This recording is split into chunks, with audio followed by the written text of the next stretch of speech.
Hello viewers, welcome back to my channel আস্থা tutorial home. তোমাদের first summative পরীক্ষা শেষ হয়ে গেছে, তাই আমি তোমাদের জন্য আবার নিয়ে এসেছি তোমাদের সেকেন্ড সামেটিভ। এটা হচ্ছে আমাদের এখানে সপ্তম শ্রেণী বা ক্লাস 7-এর সেকেন্ড সামেটিভে আজকে আমার ক্লাসে তোমাদের জন্য শুরু করবো মধ্যশিক্ষা পর্ষদ দিয়ে। হ্যাঁ, তোমাদের জন্য এবার মধ্যশিক্ষা পর্ষদ দিয়ে শুরু করছি সেকেন্ড সামেটিভ। এখানে তোমাদের সেকেন্ড সামেটিভ হবে টোটাল 25 নাম্বারে। আমি সেই 25 নাম্বারে তোমাদের রায়মার্টিন প্রশ্নবিচিত্রা যে আছে, সেই রায়মার্টিন প্রশ্নবিচিত্রা মধ্যশিক্ষা পর্ষদ প্রদত্ত নমুনা প্রশ্নপত্র, এই প্রশ্নপত্রে আমি সমস্ত শর্ট কোশ্চেন তো আলোচনা করতে চলেছি। এছাড়াও আরও 3 স্কুল আছে, তোমার জন্য সেগুলো আলোচনা করে দিয়ে চলেছি। তাই ক্লাসটি খুবই গুরুত্বপূর্ণ, তোমার ক্লাসটি সম্পূর্ণ দেখবে, কারণ তোমাদের এইখান থেকে বেশিরভাগ স্কুলেই প্রশ্ন করে। চলো শুরু করা যাক। একের দাগে সঠিক উত্তরটি নির্বাচন করো। প্রথম প্রশ্ন, নিচের কোন শব্দটি সমতল আয়নায় ধরলে আয়নাতে যা পড়া যাবে তাও একটি অর্থযুক্ত শব্দ হবে? এই প্রশ্নের উত্তরটি লিখে রাখো। এই প্রশ্নের উত্তরটা হবে সির দাগের উত্তর, মানে এম এ, মানে একে যদি আমরা যদি আয়নায় ফেলে তাহলে এটা হবে এম, এটা এ এম, এটাকে হচ্ছে আয়নায় ফেলে এটা হবে এম এম। দ্বিতীয় প্রশ্ন, আকাশের রংধনু আসলে সূর্যের সাদা আলোর, অপশান বি দাগের উত্তর বিচ্ছুরণ। এরপরে তৃতীয় প্রশ্ন, কাণ্ডের যে জায়গা থেকে শাখা বা পাতা বেরোয় সেই জায়গাকে বলা হয়, অপশান এ দাগের উত্তর পর্ব। আইভির দাগে বলেছিল নিচের কোনটি পরিবেশ বান্ধব শক্তি নয়, অপশান ডি দাগের উত্তর জীবাশ্ম জ্বালানি থেকে পাওয়া শক্তি। পঞ্চম প্রশ্ন, মেরুজ্যোতির কারণ হলো, অপশান ডি দাগের উত্তর পৃথিবী একটি বিরাট চুম্বক, তার প্রভাব। ভিআই দাগে পাশের বর্তনী, মানে এই বর্তনীতে ফাঁকা স্থানে কোন প্রতীকটি জুড়লে তা সম্পূর্ণ চল বলা যাবে। আমরা যদি এই প্রতীকটি মানে সি দাগে প্রতীকটি যদি জুড়ে দিই তাহলে হয়ে যাবে সম্পূর্ণ। দুয়ের দাগে বলছিল সংক্ষিপ্ত উত্তর দাও। টোটাল 5টা প্রশ্ন আছে, এর কোনো অথবা দেওয়া নেই। এখানে বলছিল দেখো, আলোর প্রতিসরণের ধর্ম ব্যাখ্যা করে এমন একটি ঘটনা লিখো। এই প্রশ্নের উত্তরটা তোমরা লিখে রাখো। জলের মধ্যে লাঠি প্রবেশ করালে লাঠি বেঁকে যায়। জলের মধ্যে লাঠি বা পেন প্রবেশ করালে, জলের মধ্যে লাঠি প্রবেশ করালে লাঠি বেঁকে যাওয়া, লাঠির বেঁকে যাওয়া, এটা হলো প্রতিসরণের ঘটনার ব্যাখ্যা।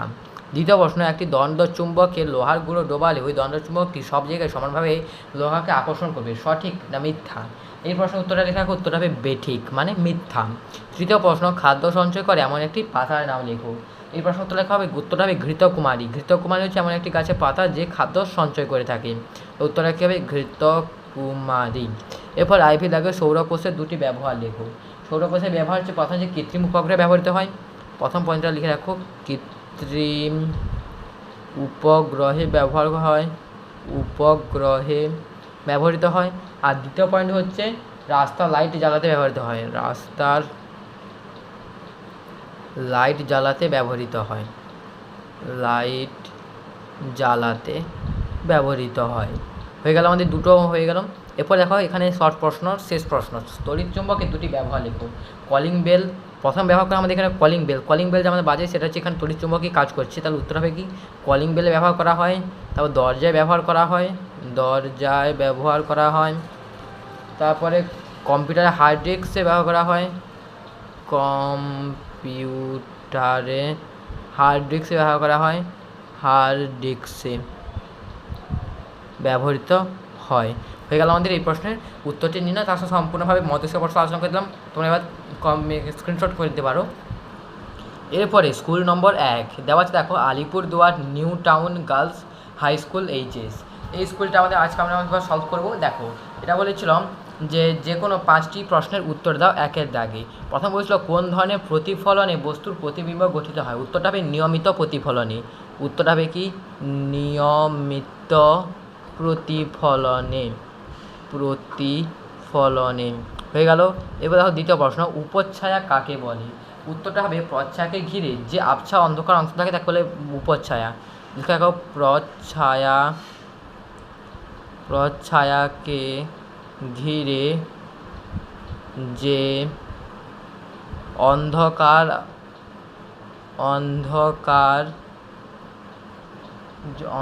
অংশকে উপচ্ছায়া বলা হয়, উপচ্ছায়া বলা হয়। তৃতীয় প্রশ্ন, আপতিত রশ্মির প্রতিফলক 60 ডিগ্রি কোণে পড়লে তার প্রতিফলন কোণের মান কত হবে? এটা নির্ণয় করার সূত্র হচ্ছে, আমাদের যত ডিগ্রি কোণে আপতিত হবে আমাদের মোট 90 ডিগ্রি বিয়োগ করতে হবে। আর যেহেতু 60 ডিগ্রি কোণে আপতিত হচ্ছে, মানে 90 থেকে 60 বিয়োগ করে কত হবে? 30 ডিগ্রি কোণে প্রতিফলন হবে। IV দাগে চুম্বকের যে কোনো দুটি ধর্ম লেখো।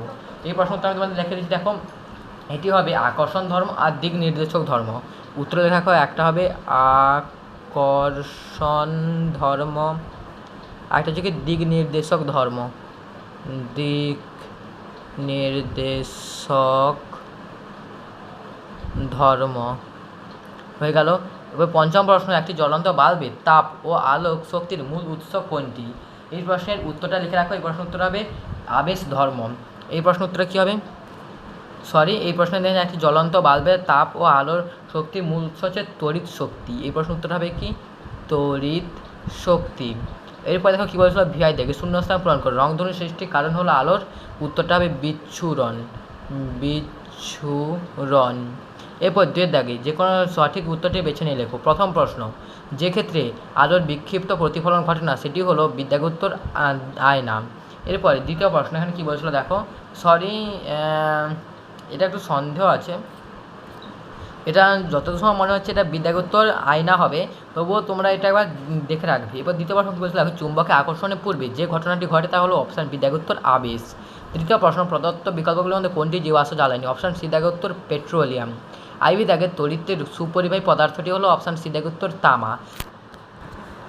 এরপরে দেখো, এই 1 নম্বর স্কুলের লাইফ সায়েন্স একের দাগের নির্দেশ অনুযায়ী প্রশ্ন উত্তর দাও। প্রথম প্রশ্ন, ঠিক উত্তরটি বেছে নিয়ে লেখো। বলেছিল এখানে দেখো, বলেছে যে কাণ্ডের যে জায়গা থেকে শাখা বা পাতা বেরোয় সেই অংশকে বলা হয় অপশান এ দাগের উত্তর পর্ব। দ্বিতীয় প্রশ্ন, শূন্যস্থান পূরণ করো। বলেছিল যেখানে পরাগ ধানীতে থাকে, উত্তরটা হবে পরাগ রেণু। উত্তরটা কী হবে? পরাগ রেণু। এরপরে প্রশ্ন বলেছিল দেখো, তৃতীয় প্রশ্ন, একটি বাক্যে উত্তর দাও। মৃদভেদী অঙ্কুরোদ্গমের দুটি উদাহরণ দাও। এই প্রশ্ন উত্তর লেখা, উত্তরটা হবে কি? তেঁতুল। উত্তরটা হবে কি? তেঁতুল। হয়ে গেল। এরপর আমরা সরাসরি চলে আসছি এরপর 2 নম্বর স্কুল। এখানে দেখো কী বলেছিল দেখো, বালুরঘাট।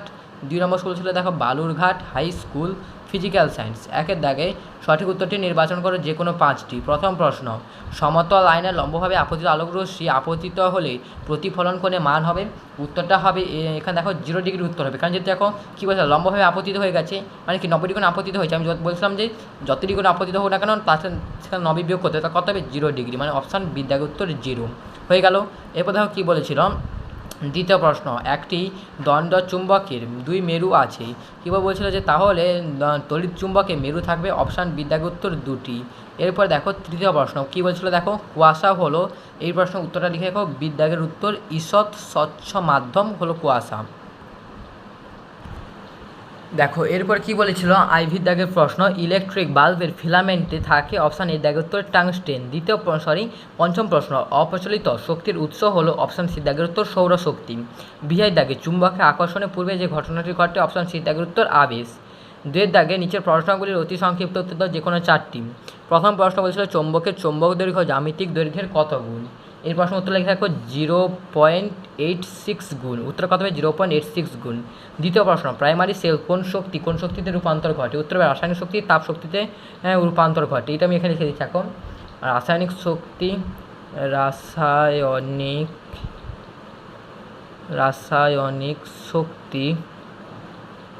তাপ শক্তিতে রূপান্তরিত হয়। রাসায়নিক শক্তি থেকে তাপ শক্তি। আমি এখানে যে মাঝে হাইপেনশন দিচ্ছি এটা মানে হচ্ছে রাসায়নিক শক্তি থেকে তাপ শক্তিতে রূপান্তরিত হচ্ছে। তৃতীয় প্রশ্ন, আলোর বিচ্ছুরণের একটি প্রাকৃতিক দৃষ্টান্ত লিখে রাখো। এই প্রশ্ন উত্তর আমি এখানে লিখে দিচ্ছি দেখো। এই প্রশ্ন উত্তরটা তোমরা লিখতে পারো রামধনু বা রংধনু, যে কোনো একটা লিখতে পারো। তাহলে উত্তরটা কী হবে? উত্তরটা হবে রামধনু। এরপরে দেখো IV দাগে বলেছিল যে সৌরশক্তি জীবদেহে কীরূপ আবদ্ধ থাকে? এই প্রশ্ন উত্তরটা লিখে রাখো, স্থৈতিক শক্তিরূপে আবদ্ধ থাকে। স্থৈতিক শক্তি রূপে আবদ্ধ থাকে।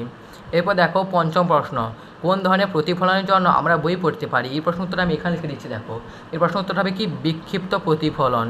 বিক্ষিপ্ত প্রতিফলন হয়ে গেল আমাদের এই প্রশ্ন উত্তরটা নির্ণয়। এরপর দেখো কি বলেছিল, এখানে বলেছিল যে লাইফ সায়েন্স একের দাগের সঠিক উত্তরটি নির্বাচন করো যে কোনো একটি। প্রথম প্রশ্ন, রাসনায় অর্কিড মূলের কাজ হলো অপশান সি দাগের উত্তর বাতাস থেকে জলীয় বাষ্প নেওয়া। দ্বিতীয় প্রশ্ন, মোটরে পত্রাকর্ষ অপশান বি দাগের উত্তর আরোহণে সাহায্য করে। দুয়ের দাগে বলেছিল যেখানে যে কোনো একটি প্রশ্ন উত্তর দাও। এখানে আইয়ের দাগে প্রশ্ন বলেছিল কোন গাছের পাতার রস আমরা ওষুধ হিসেবে গ্রহণ করি। এটা আমরা লিখতে পারি কালমেঘ, আমরা লিখতে পারি নিম, দুটোর মধ্যে যে কোনো একটা লিখলে যথেষ্ট, কালমেঘ অথবা নিম যে কোনো একটা লিখলে যথেষ্ট। এরপরে দ্বিতীয় প্রশ্ন, শূন্যস্থান পূরণ করো। পরাগ মিলনের পর ফুলের ডিম্বাশয় ড্যাশ ফলে পরিণত হয়। এটা হবে ড্যাশে হবে ডিম্বাশয়, ফুলের ডিম্বাশয় ফলে এবং ডিম্বক বীজে পরিণত হয়। উত্তরটা হবে কি ডিম্বক বীজে পরিণত হয়। হয়ে গেল।